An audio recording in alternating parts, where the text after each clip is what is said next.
Stone, I'd really like to hear your take on what does it actually cost a person to live with racism over time? Sure, it's difficult to put a number on that, Yeah.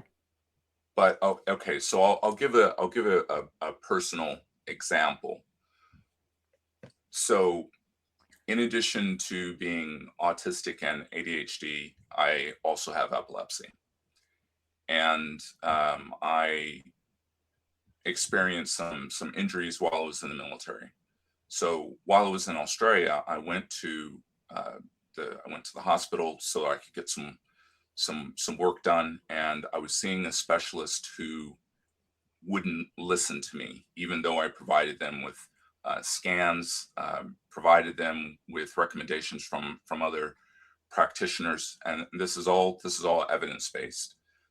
But what happened was because the specialist wouldn't listen, and this is very well documented. Uh, because I'm a minority, the doctor would not listen to me and started calling me hostile because I was asking questions. So for the doctor, because I was asking questions, it was as if I was um, uh, confronting their authority rather than just trying to ask questions for understanding.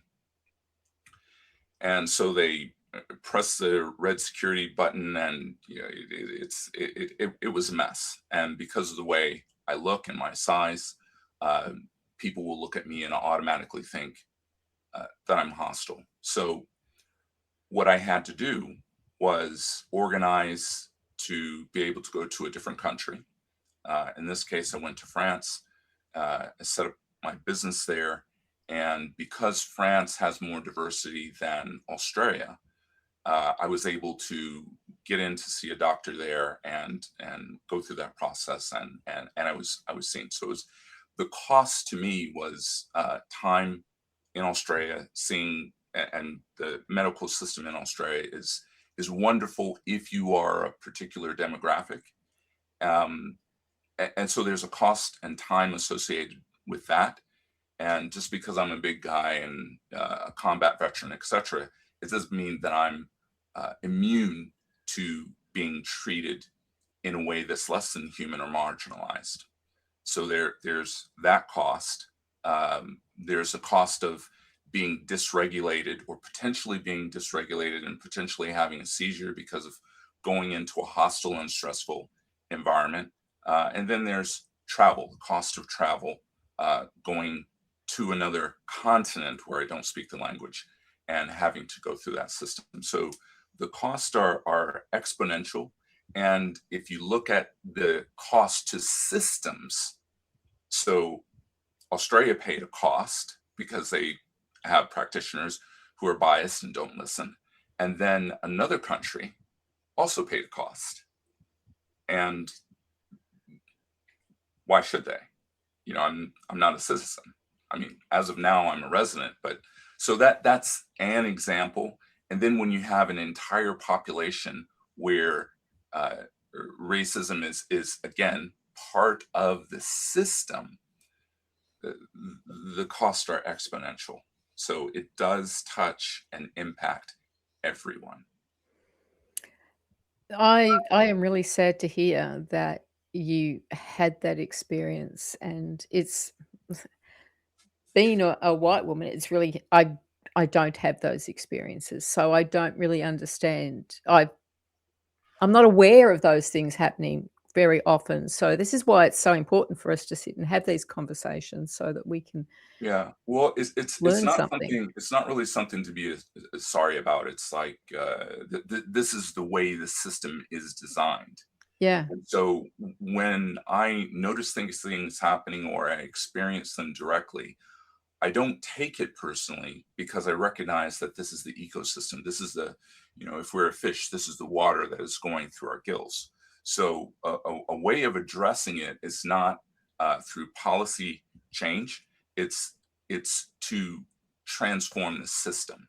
And until Western cultures are able to transform the system, and this is any country that was colonized, Australia, UK, uh, Canada, any of these countries that have been colonized and have killed most of their population, et cetera, et cetera, um, they have a real opportunity to look at their structures that are disenfranchising certain groups. They actually generate more revenue when they look to implement systems that are not extractive. Mm. So they have more for themselves. They can have more programs for education, for infrastructure, for being able to not just take care of the people, but create a platform, a foundation for a country where every person can thrive. Yeah, and that's something that's extremely important, that we all have that place that we can thrive, and I hope that somehow I'm doing something towards that with this show.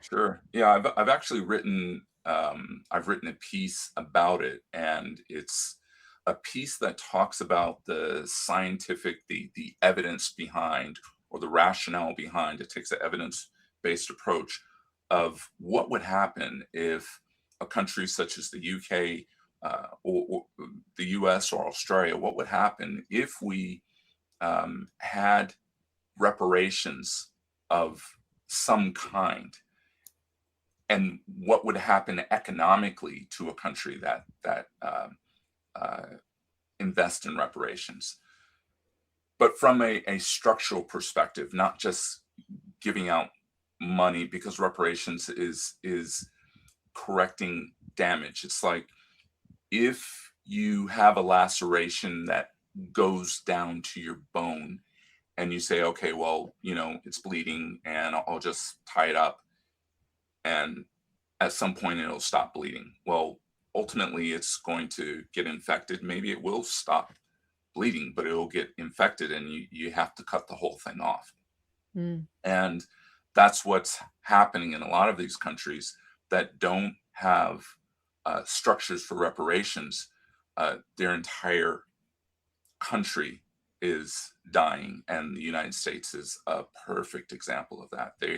They are no longer the global leaders that they promote themselves as being. Yes, and that's something that's really important. I come from a naturopathic background, and the first thing we're taught is that you have to treat the cause. So if they're just putting a Band-Aid over the top, like you said, the wound is not going to heal, it's not gonna be it's gonna become infected and systemically horrendous results. And so that's what I see here, is that we really need to go deeper. We need to get to the cause of the problems and really work at healing those and finding what's actually happening, why it's happening, and fix it at the core rather than waiting for it to explode. If this conversation made you pause, subscribe for more stories that help us listen better, love louder, and stop looking away. Let love be the loudest voice.